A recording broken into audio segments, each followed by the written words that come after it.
Le 19h30, François de Brigode.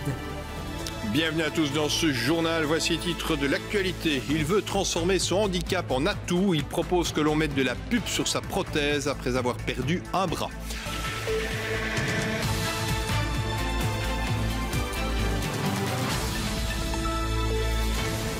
Bonsoir à tous. Une histoire humaine, pas comme les autres. Un homme en a eu assez des regards permanents sur la prothèse qu'il porte après avoir perdu un bras. Il a décidé de transformer son handicap en force et de louer sa prothèse en tant qu'espace publicitaire. Une campagne qui ne manque pas d'air. Récit Silvia Falcinelli. Bonjour Thierry.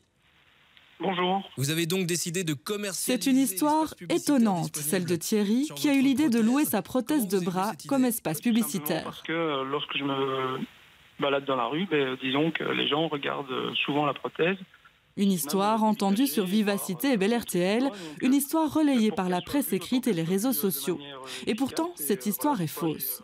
Thierry n'a jamais eu l'intention de faire de la pub sur sa prothèse. Il s'agit d'une opération de communication orchestrée par l'agence de pub R pour la nouvelle campagne de CAP 48. Les médias sont tombés dans le panneau.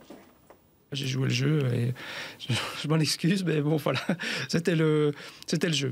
L'idée, c'est de faire du bruit un petit peu et d'interpeller le grand public avec cette idée un petit peu loufoque, on peut le dire. C'était de faire parler de quelque chose d'inhabituel et de montrer que là, derrière, il y a une cause et qu'il y a un vrai message. Qui est regarder l'homme et pas le handicap. Thierry a été amputé il y a 11 ans suite à un accident. Il voudrait aider à changer l'image du handicap.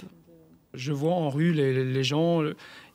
Des regards, faut dire, discrets, ça va, mais il y a des regards qui sont très insistants, voire montrer du doigt. Donc oui, la phénomène de foire, des fois, donc c'est pas gai. Alors je me suis dit... Après le buzz, la campagne de CAP 48 débute demain, avec notamment la diffusion de spots en télévision. Ma prothèse, votre logo, et vous êtes riche. Le regard a beaucoup changé, les choses avancent bien. On peut certainement tirer une tendance très positive de tout cela. Néanmoins, n'oublions pas quand même qu'il y a chez nous, en Belgique, une grande urgence encore pour 200 familles à Bruxelles, par exemple, qui n'ont pas de place pour leur enfant gravement handicapé dans des institutions, et que par ailleurs, le handicap est toujours la seconde cause de discrimination. Le défi reste immense, mais fallait-il pour autant en passer par un tel buzz? L'équipe vient en tout cas de publier la vidéo prévue pour démentir la fausse info et répéter son véritable message. Donc la prochaine fois que vous me croisez, regardez-moi en tant que personne et pas en tant que handicapé. Merci.